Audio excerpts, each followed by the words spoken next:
عربی میری شراب میرے ساغر سے جھجکتے ہیں بے یا شام ابھی. کہتا ہے کہ یعنی میرے دوست جو ہیں یا میرے جو جو شاعر اور ادیب اور جو ہیں سارے نقاد کہتے ہیں کہ وہ ساری دنیا کا لٹریچر پڑھتے ہیں. جب میں کہتا ہوں کہ یار میری طرف توجہ کرو تو کہتے ہیں نہیں نہیں اس میں تو قرآن کی جو ہے اس میں تو اسلام اور ریلیکٹڈ ہے یہ بادہ گرانے عجم وہ عربی میری شراب میرے ساغر سے جھجکتے ہیں بے یا شام ابھی. اور ایک جگہ وہ بانگ درام میں لکھتے ہیں کہ میرا ساز گرچہ ستم رسیدہ زخمہ ہائے عجم رہا وہ شہید ذوق وفا ہوں میں کہ نوا میری اجمیر ہے نوا میری عربی ہے. زخمہ ڈاکٹر صاحب کہتے ہیں کہ جب وہ گٹار کو فنکار بجاتا ہے نا تو اس کے وہ انگلی میں رنگ ہوتا ہے میٹیریل. تو کہتے ہیں کہ یہ جو 20ویں صدی میں ایک ساز ہوں اگرچہ یہ جو اس میں اجمیت کے حوالے سے میرے اس یعنی میرے ساز پر بڑی انہوں نے چوٹیں لگائی ہیں لیکن جو میرے ساز سے نغمے پھوٹتے تھے وہ قرآن کے. میرا ساز گرچہ زخمہ آئے میرا ساز گرچہ ستم رسیدہ زخمہ آئے عجم رہا وہ شہید ذوق وفا ہوں میں کہ وفا میری عربی ہے.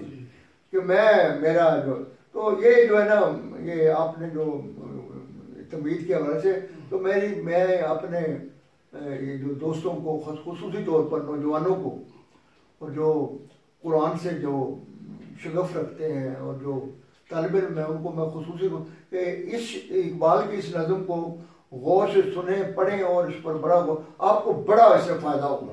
بڑی بڑی آفرز دی گئی تھی اس طبقے کی طرف سے ان سب لوگوں کی طرف سے بہت بڑی بڑی دنیاوی عہدے اور پتہ نہیں کیا کیا آسائشیں اور کیا کیا باقی سہولیات دینے کی بات کی تھی انہوں نے. تو وہ ایک سائڈ پر جس طرح ڈاکٹر صاحب نے کہا ہے کہ یہ سارے یہ سیکولر لادین اور کانگریسی اور مجرامنا برطانیہ کے وہ جو ٹاؤٹ تھے وہ اور یہ سارے وہ کہتے تھے کہ بھئی یہ کبھی ہو ہی نہیں سکتا.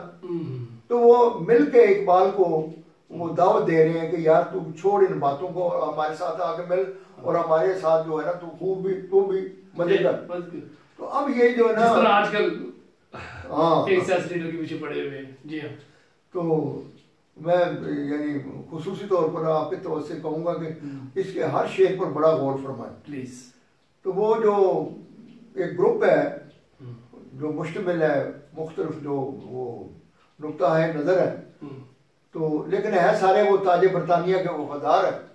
کہہ سکتے ہیں یہ اس وقت کی پی ڈی ایم. ہاں زبردست آپ نے بنایا اس وقت کی پی ڈی ایم.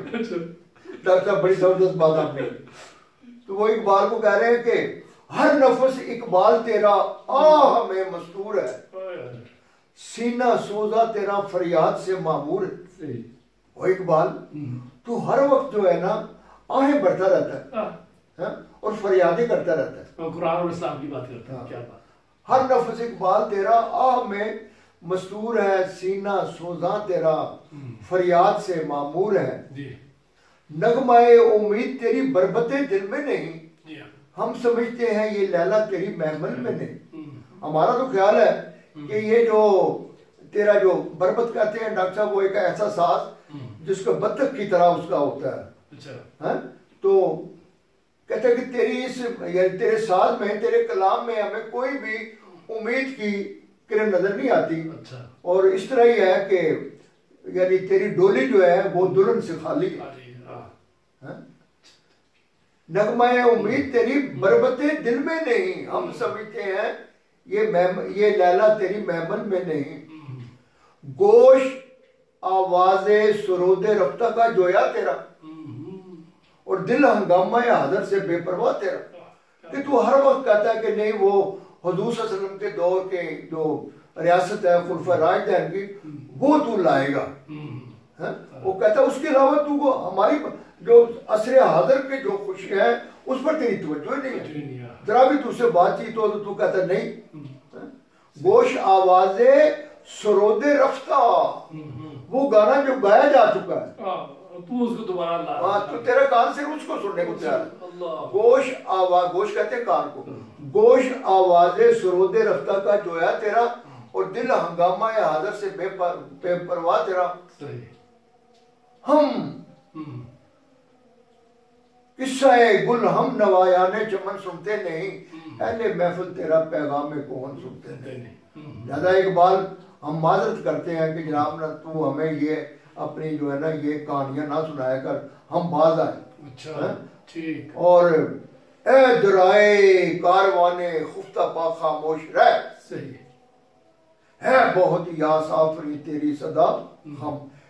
کہ ہماری جو تجھے یہ نصیحت ہے کہ یہ جو تو ایک جو تو ایک نگارہ بنا ہوا ہے اس قبیلے کا جو سویا ہوا ہے. سویا ہوا ہے.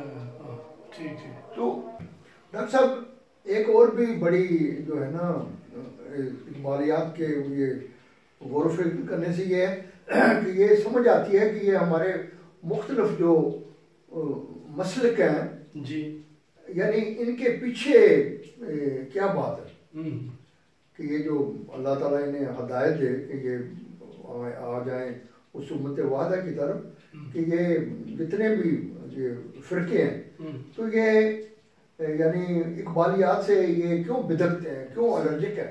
کیونکہ اقبال جو ہے نا وہ بات کرتا ہے خلفائے راشدین کی، قرآن کی بات کرتا ہے، قرآن سے ہٹ کے بات نہیں کرتا. تو اب یہ جو ہے نا ان کو یہ کہتے ہیں اے درائے کاروان خفتہ پا خاموش رہ، ہے بہت یا سافری تیری فریاد. کہ اس میں کوئی شک نہیں کہ تیرا کلام جو ہے وہ درا ہے، وہ ایک نگارہ ہے، لیکن یہ اس قبیلے کے بارے میں تو کہہ رہا ہے جو کہ مدت تو اس ہو گیا ہوا ہے. زندہ پھر وہ محفل دیرینہ ہو سکتی نہیں، شمع سے روشن شب دیرینہ ہو سکتی نہیں. اور ایک بار اس کی مثال اس طرح ہی ہے کہ جس طرح تو آج ایک موم بتی جو ہے وہ تو جلا رہا ہے اور توقع یہ رکھتا ہے کہ جو پچھلی رات کی رات ہے اس سے تو کوئی اثر نہیں. تو یہ ان کے جو تھے دلائل تھے. اب علامہ یہ ساری باتیں، اور ڈاکٹر صاحب کسی حد تک آج بھی یہ صورتحال برقرار ہے. بالکل. یعنی یہ بات جو ہے نا ہمارے یہ علماء کو سمجھ لیجیے کہ جو خصوصی طور پر جو یعنی اسلام کا پیغام ہے آج 21ویں صدی میں اسی طرح ویلڈ ہے. ہاں جو اقبال کہتا ہے یہ بتدریج اس کی طرف، بلکہ پوری بونی نو انسان کے لیے جو ہے نا یہی ایک جو ہے وہ کامیابی کی راہ ہے. تو اب دیکھیں ڈاکٹر صاحب جو اقبال علیہ رحمہ کتنے کہ اب ان کو جواب دیتے ہیں کہ ہم نشی، اور میرے دوستو ہم نشی مسلم ہوں میں، توحید کا حامل ہوں میں، اس صداقت پر ازل سے شاہد عدل ہوں میں. اور تمہیں پتہ ہونا چاہیے کہ میں تو یعنی ازل سے اس توحید کے اوپر میں گواہی دیتا ہوں، اور تم مجھے یہ نصیحت لگا رہے ہو. ہم نشی مسلم ہوں میں، توحید کا حامل ہوں میں، اس صداقت پر ازل سے شاہد عدل ہوں میں، نبض موجودات میں پیدا حرارت اس سے ہے. اور تمہیں یہ میں یاد دہانی کراتا ہوں کہ ساری کائنات میں جو ایکٹیویٹی ہے اس کی بنیادی وجہ یہ توحید ہے. نبض موجودات میں پیدا حرارت ہے، حرارت اس سے ہے، اور مسلم کے تخیل میں جسارت اس سے ہے. اور تم سارے اکٹھے ہو گئے ہو، لیکن اس کے باوجود بھی میں اگر جو ہے نا تمہارا مقابلہ کر رہا ہوں تو اس کے پیچھے جو ہے نا وہ توحید ہے. نبض موجودات میں پیدا حرارت اس سے ہے، اور مسلم کے تخیل میں جسارت اس سے ہے. حق نے عالم اس صداقت کے لیے پیدا کیا. اور تمہیں پتہ ہونا چاہیے کہ اللہ تعالیٰ نے توحید کے لیے دنیا بنائی. حق نے عالم اس صداقت کے لیے پیدا کیا اور مجھے اس کی حفاظت کے لیے پیدا کیا. کیا بات ہے. دہر میں غارت گرے باطل پرستی میں ہوا، حق تو یہ ہے حافظ ناموس ہستی میں ہوا. میری ہستی پیرہنے اریانے علم کی ہے. ہوئے بات سنو، تمہیں پتہ ہے کہ اگر میرا یہ پیغام توحید کا نہ ہو، یہ قرآن کا پیغام نہ ہو تو پوری بنی نو انسان جو ہے پوری کائنات برہنہ ہو جائے، ننگی ہو جائے.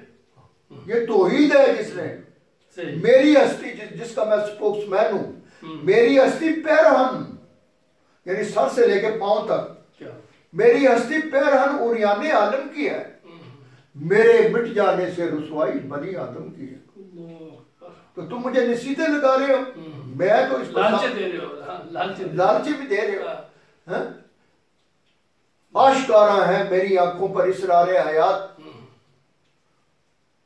آشکارا ہے میری آنکھوں پر اسرار حیات. اور میں تمہیں بتانا چاہتا ہوں کہ مجھے تو قدرت نے، میں عاشق رسول ہوں، میں قرآن پر میرا ایمان ہے، تو مجھ پر تو زندگی کے بید کھلے ہوئے.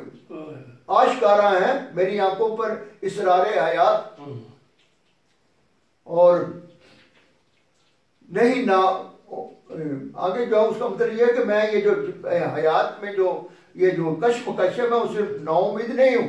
بلکہ وہ جو کہتے ہیں نا کہ مجھے تو ایشیا ملا ہے. وہ بھی تو عرض کر دیں، وہ کہتا ہے ہاں عطا ہوا ہے فتح خاشاک ایشیا مجھ کو کہ میرے شعلے میں ہے سرکشی و بے باقی. کہ اللہ نے تو مجھے میرے کام سونپا ہے کہ میں یہ گھاس پھوس کو یہ یعنی یہ کمزور لوگوں کو جگانے آیا ہوں، میں آگے لگانے. کب ڈرا سکتا ہے غم کا عارضی منظر مجھے، ہے بھروسہ اپنی ملت کے مقدر پہ مجھے.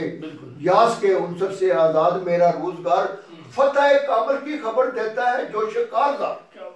اور کب بات کر رہی ہے 1912 میں، اور 1912 میں اس وقت وفات 1938 میں ہو رہی ہے، اور پاکستان 1947 اور جناب بات 1912 میں کر رہے ہیں. 1912 میں کر رہے ہیں. کہتا ہے کہ میں دیکھ رہا ہوں کہ یہ میں اس کارزار میں اس میدان میں میں کامیاب ہوں گا. ہاں یہ سچ ہے،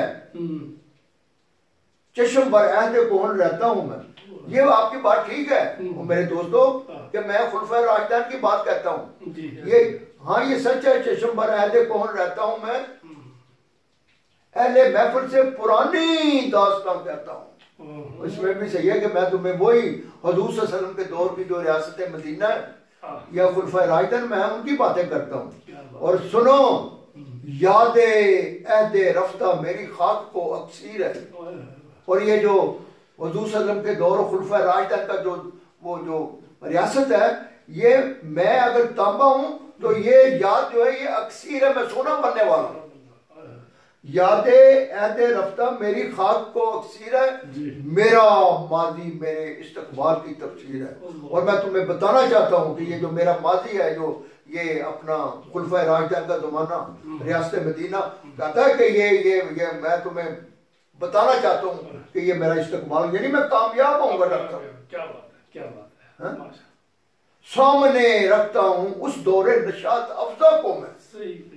یعنی یہاں پتہ لگتا ہے کہ اقبال کا ٹارگٹ اور نصب العین کیا تھا. یعنی یہاں بڑی کلیئر بات ہوتی ہے کہ اقبال کے نزدیک جو قرآنی جو زندگی ہے، قرآنی جو نظام جو حضور کے دور اور خلفائے راشدین کے دور میں اور اس سے بعد جو خلفیت جو خلافت اور ملوکیت آئی ہے، جس نے اسلام کو اقبال کے نزدیک پورا ایک عجم میں عجمیت میں رنگ دیا ہے. تو اقبال کی ساری جو جہاد ہے، جدوجہد ہے، اس کو خلاف ہے اور وہ چاہتے ہیں کہ اسلام. تو وہ کہتے ہیں کہ سامنے رکھتا ہوں اس دور نشاط افزا کو میں، دیکھتا ہوں دوش کے آئینے میں پردہ کو. تو ڈاکٹر صاحب یہ میں آپ کے وساطت سے اپنے جوانوں کو خاص کر پر اس یہ 21ویں صدی میں بڑے تیزی سے واقعات اور حالات گزر رہے ہیں. میرے جوانوں، طالب علموں، یہ یقین رکھو کہ اقبال علیہ الرحمہ نے جو کچھ فرمایا ہے وہ کیونکہ قرآن کی بیس ہے، تو قرآن جو ہے نا قیامت تک جو ہے نا ہمارے لیے وہ راستہ ہے. تو ہمارا ایمان ہونا چاہیے کہ قرآن کا جو نقطہ نظر ہے وہ ہی پوری بنی نوع انسان کے لیے. لہذا جتنی جلدی ہم یہ بات اس پہ عمل کرنے شروع کر دیں. تو میں امید کرتا ہوں ڈاکٹر صاحب کہ آج کا ہمارا یہ پروگرام نوجوانوں کو بہت پسند بھی آئے گا اور اس پر وہ غور و خوض کریں گے. بہت بہت شکریہ سر. جب پاکستان بن چکا تھا 1947 میں، کچھ طلباء نے قائد اعظم محمد اجلاس رحمۃ اللہ سے پوچھا کہ پاکستان جو ہم نے بنایا اس میں کون سا آئین ہوگا؟ تو آپ نے کہا کہ کس آئین کی بات کرتے ہو؟ آئین تو ہمارے پاس موجود ہے. وہ حیران ہوئی ہے کون سا آئین؟ قرآن ہمارے پاس موجود ہے، ہمیں کسی مزید آئین کی ضرورت ہی نہیں ہے، قرآن ہے نا ہمارے پاس، ہم اس کو فالو کریں گے. تو اور قائد اعظم بھی یہ علامہ اقبال رحمۃ اللہ کی دین ہے. یہ علامہ اقبال ہی نے ان کو تجویز کیا، بلکہ 3 دفعہ انگلینڈ کے ان کو لے کے علامہ علامہ اقبال رحمۃ اللہ کی بہت سے احسانات ہیں اس قوم کے اوپر. پاکستان کا تصور، دو نظری کا تصور، پاکستانی مملکت کا تصور، پاکستانی مملکت کے لیے ایک لیڈر اور اس کا چناؤ کیا. وہ قائد اعظم محمد علی جناح تھے، نہ چناؤ کیا بلکہ ریکویسٹ کی، اور 3 بار جانے کے بعد انگلینڈ میں ان کو راضی کیا، وہ راضی ہوئے، اور پھر وہ آئے اور ساری دنیا نے دیکھا کہ قائد اعظم نے پاکستان بنا دیا، ریاست مدینہ ثانی بن گیا. اب یہ ہے اس کا دستور، اس قائم آج تک ہم تقریباً 75 سال ہونے کو ہے کہ اس پر عمل درآمد نہیں کر سکے. انشاءاللہ امید ہے کہ آنے والے سیاستدان اور موجودہ سیاستدان مل کے اس کے اوپر عمل کریں گے. اس کے ساتھ اجازت دیجیے اور دعا ہے اللہ ہم سب کا حامی و ناصر ہو، اور ہم پاکستان کو جو کلمے کی بنیادیں بنا، جو لا الہ الا اللہ کے نام پہ بنا، ہم حقیقتاً قرآن کا آئین اس پہ نافذ کر سکیں. اجازت دیجیے. پاکستان زندہ باد.